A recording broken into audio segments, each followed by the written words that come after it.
chào tất cả các thầy cô. Hôm nay cô Duyên tiếp tục hướng dẫn thầy cô cách cắt một đoạn file âm thanh đã được dàn sẵn trong PowerPoint.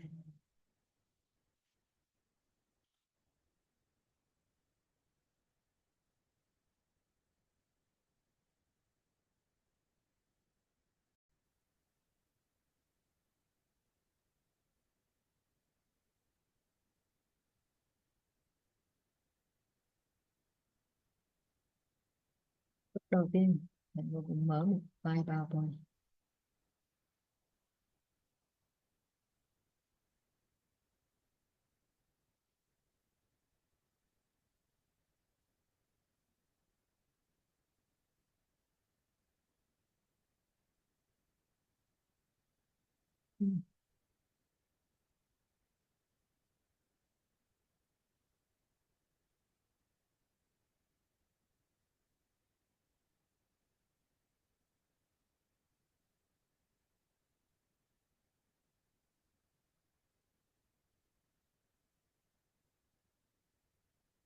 Thế thì trong cái slide này cô Duyên đã chèn sẵn một cái bài hát.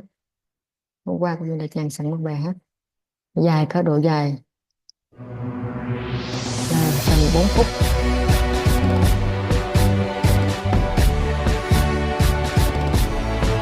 Việt Nam ơi, Việt Nam ơi, tự hào hát mãi lên Việt Nam ơi. Vậy thì Việt Nam ơi, Việt Nam ơi, tự hào hát mãi lên Việt Nam chúng ta phải làm thế nào? ơi. Bây giờ cô hướng dẫn cho thầy cô.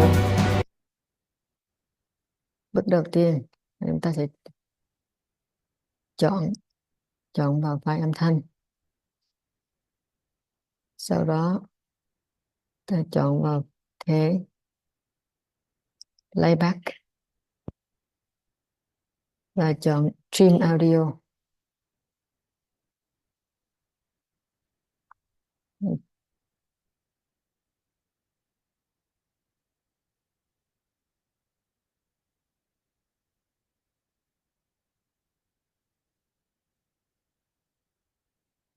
Và chọn vào file âm thanh. Tiếp theo, bước 2 này chọn vào thế playback, và bước 3 chọn vào Stream Audio. Đó.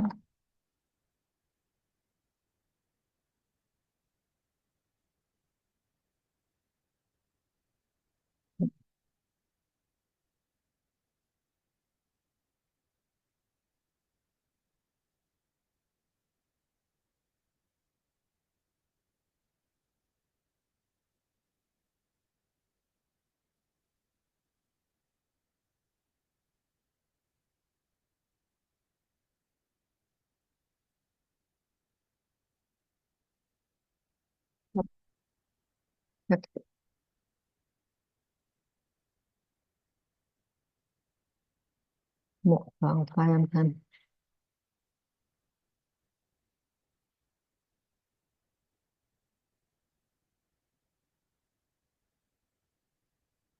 Ừ, ừ,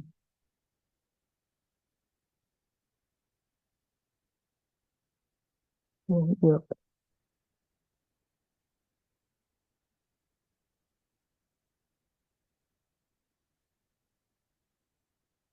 Chèn trong PowerPoint.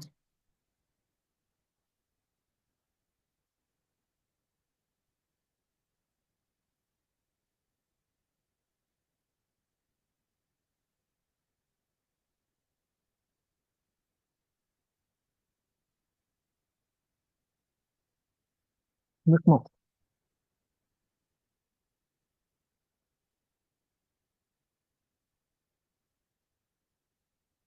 chọn vào file âm thanh.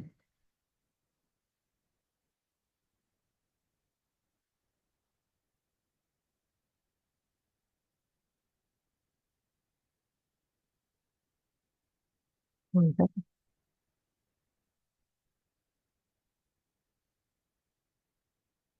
ừ,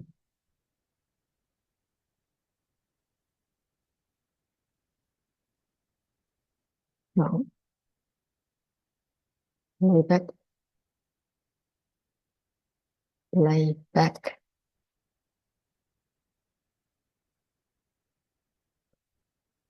Và chọn stream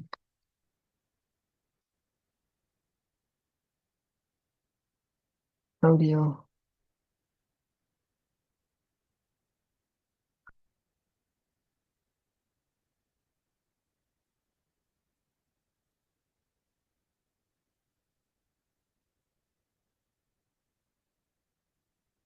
Mình sẽ là chọn vào file âm thanh, chọn thể playback và chọn vào stream audio. Rồi thì ở đây nó xuất hiện các hộp thoại như sau.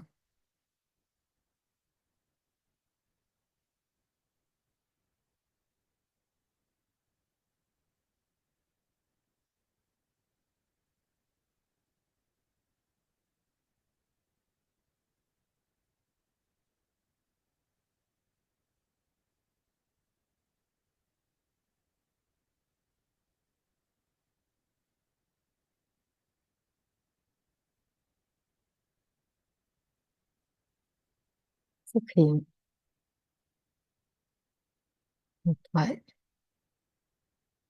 hộp thoại như sau.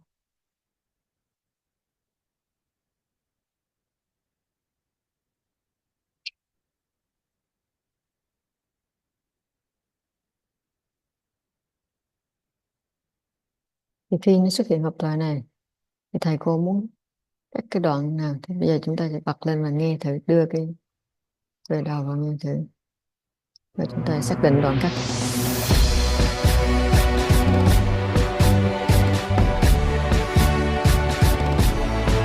Việt Nam ơi, Việt Nam ơi, tự hào hát mãi lên Việt Nam ơi, Việt Nam ơi, Việt Nam ơi, tự hào hát mãi lên Việt Nam ơi. Chẳng hạn thầy cô muốn cắt ở vị trí này, cắt từ vị trí này, lấy từ vị trí này thì chúng ta sẽ để ý vào cái số thời gian, cái số phút, số giây.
Được.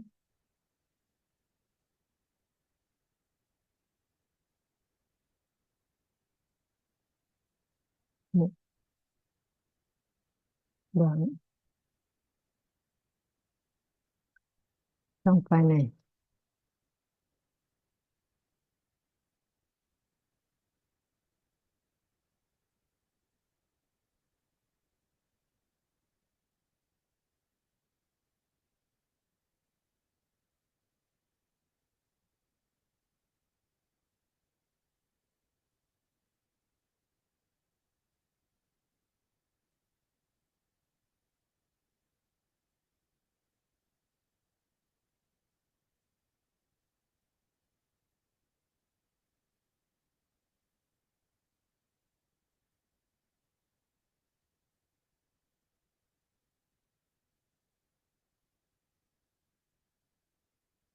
Lúc mà lấy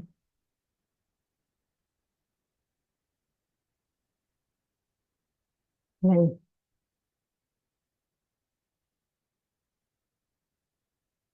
nghe nghe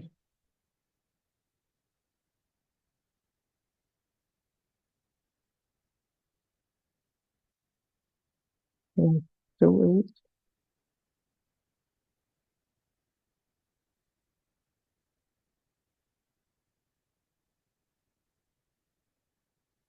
Rồi phân thời gian.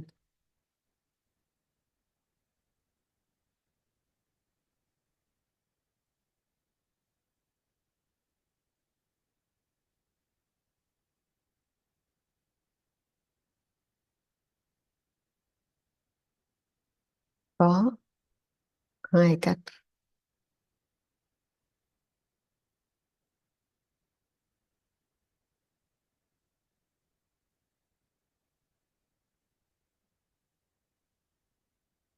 hai cách cách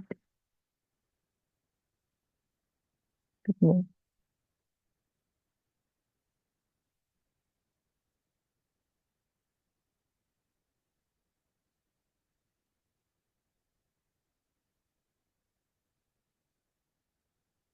Ừ, tiền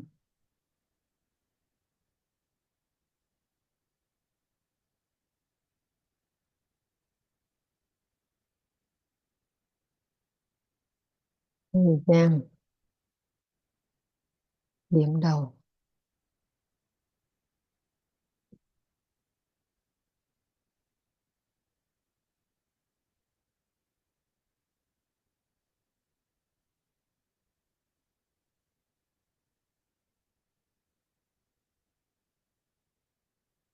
và điểm cuối.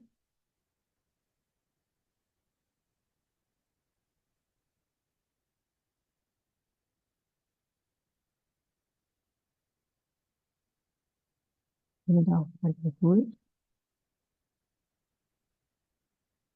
Từ đó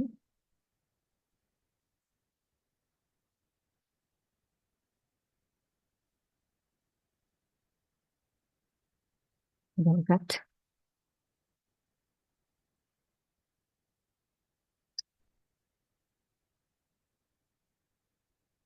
ngừng bấm. Ok.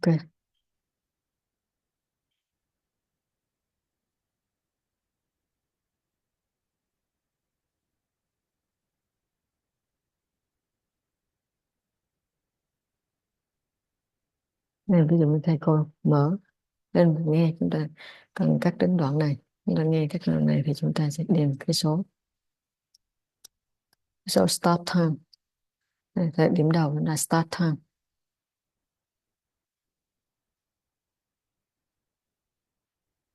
Là không không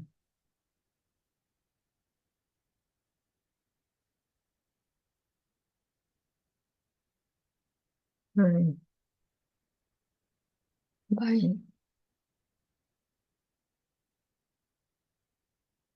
không 11 nữa hả? Là mình nghe để xem.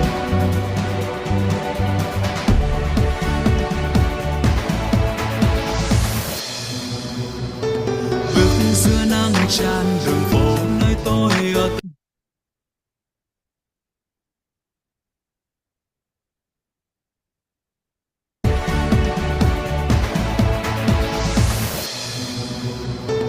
Bước giữa nắng tràn đường phố nơi tôi ở từ thơ bé đã quen. Giữa đất nước này niềm tin luôn căng tràn, đừng lo lắng cười lên. Và gió hoa tàn cây hòa trong tiếng tre thơ đùa vui cười. Và nắng trên lá reo ngày xanh tươi sáng Việt Nam ơi. Rồi, chẳng hạn chúng ta muốn cắt đến đoạn này, chúng ta chú ý thêm thời gian là 1 phút 06 giây 730, chúng ta sẽ điền vào đây. 1 phút 0 6 giây, 7, 3, không, đây là điểm cuối và mình chỉ bấm OK. Rồi, vậy thì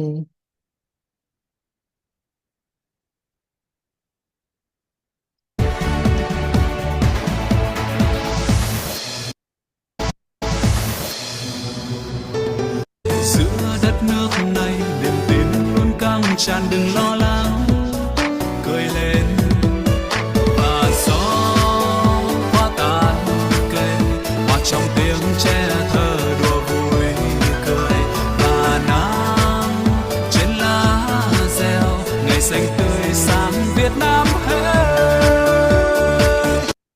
rồi và bây giờ là chúng ta đã có một cái file, một cái đoạn video, một đoạn audio được cắt từ cái file audio mà chúng ta đã chèn từ trước.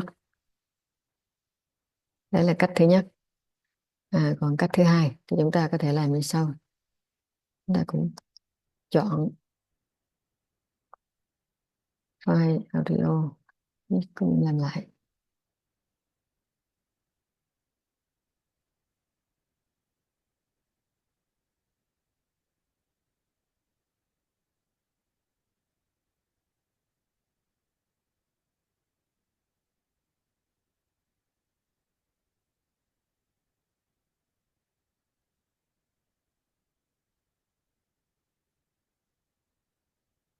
Kết quả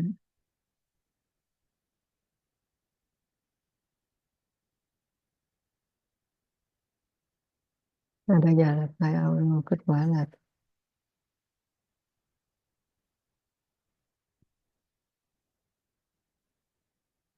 cái file giờ chỉ còn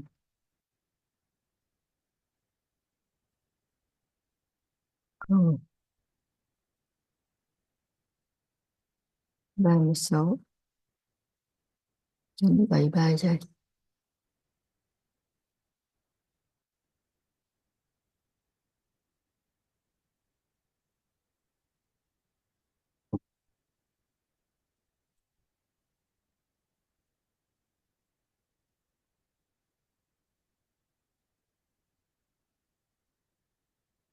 Rồi còn cách hai, cô sẽ làm lại, quay lại.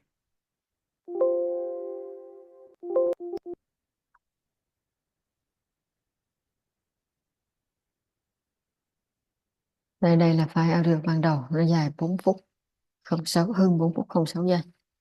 Thì bây giờ chúng ta sẽ cách thứ hai là chúng ta cũng chọn file audio, bấm playback và chọn stream audio. Khi xuất hiện hộp thoại này thì chúng ta, thay vì chúng ta đánh thời gian vào thanh start time tức là điểm đầu, and end time là điểm kết thúc, thì chúng ta có thể kéo cái phím xanh này, cái vạch màu xanh đến vị trí cần cắt. Này là 30 này.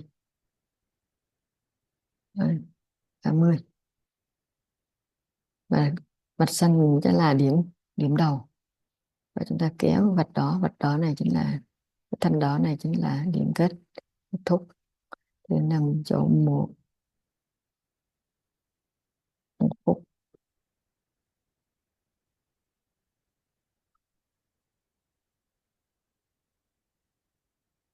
Rồi, ta sẽ nghe lại đoạn thử xem.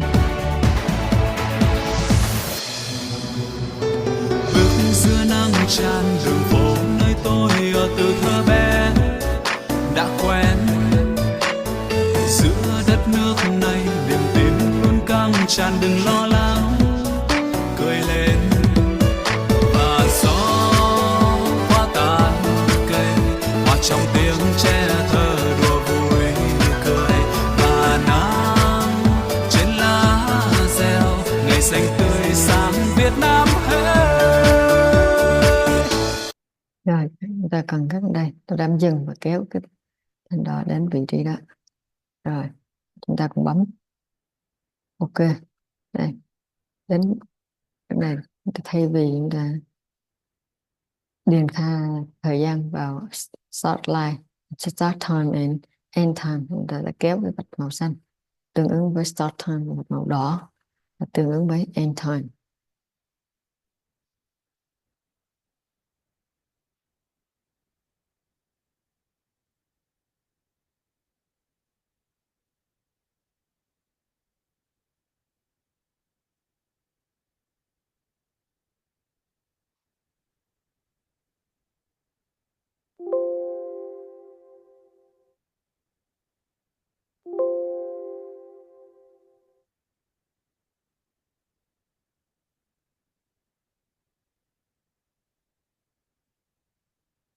Ừ, chọn playback, chọn stream audio. Rồi.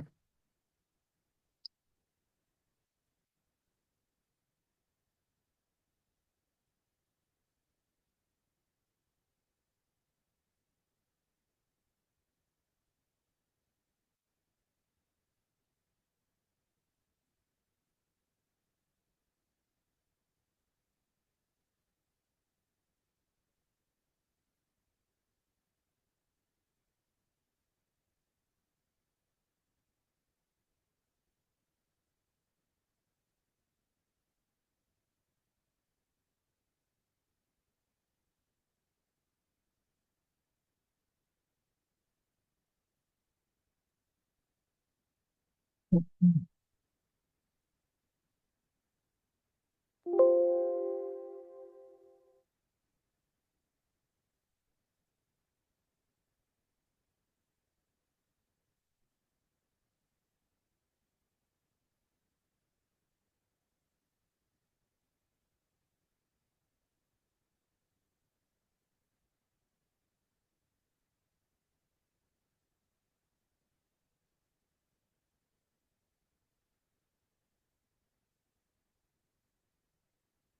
ừ.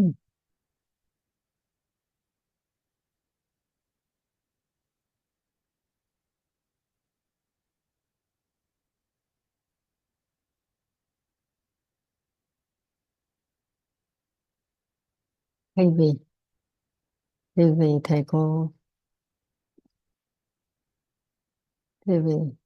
cô điền cái thời gian vào.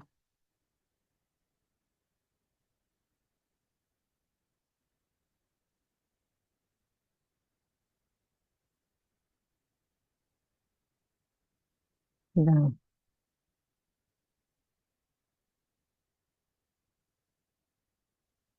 start time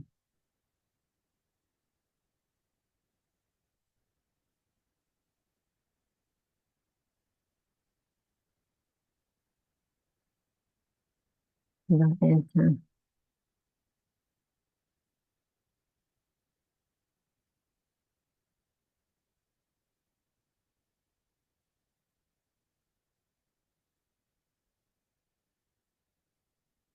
Ừ,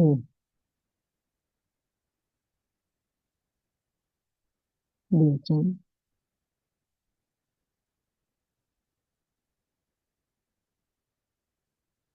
Ừ, màu xanh và đỏ tương ứng.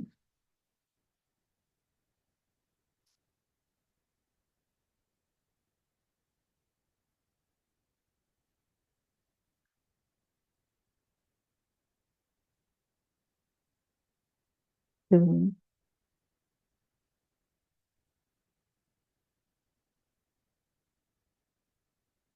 đến vị trí cần cấp.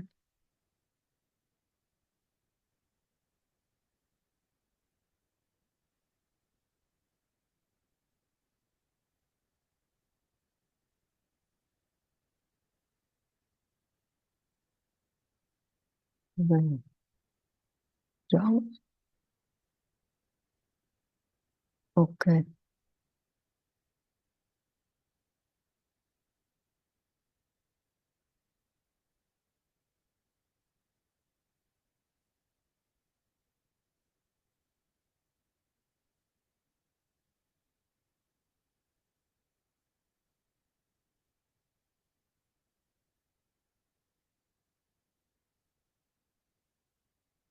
Được rồi.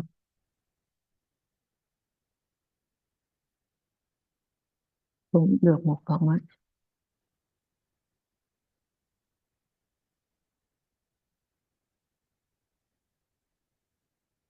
mới.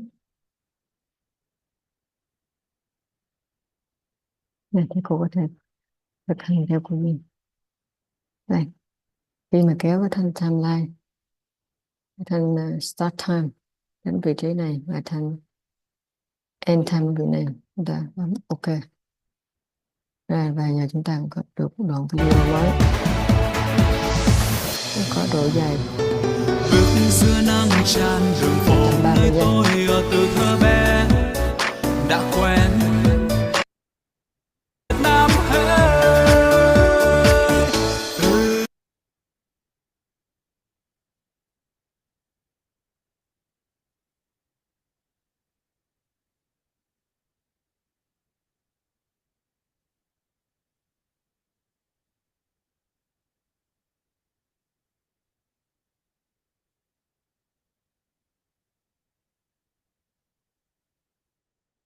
Và vừa rồi cô Duyên đã hướng dẫn các thầy cô cách cắt một đoạn file âm thanh đã được chèn sẵn trong PowerPoint bằng chức năng Stream Audio. Cảm ơn thầy cô đã chú ý và lắng nghe.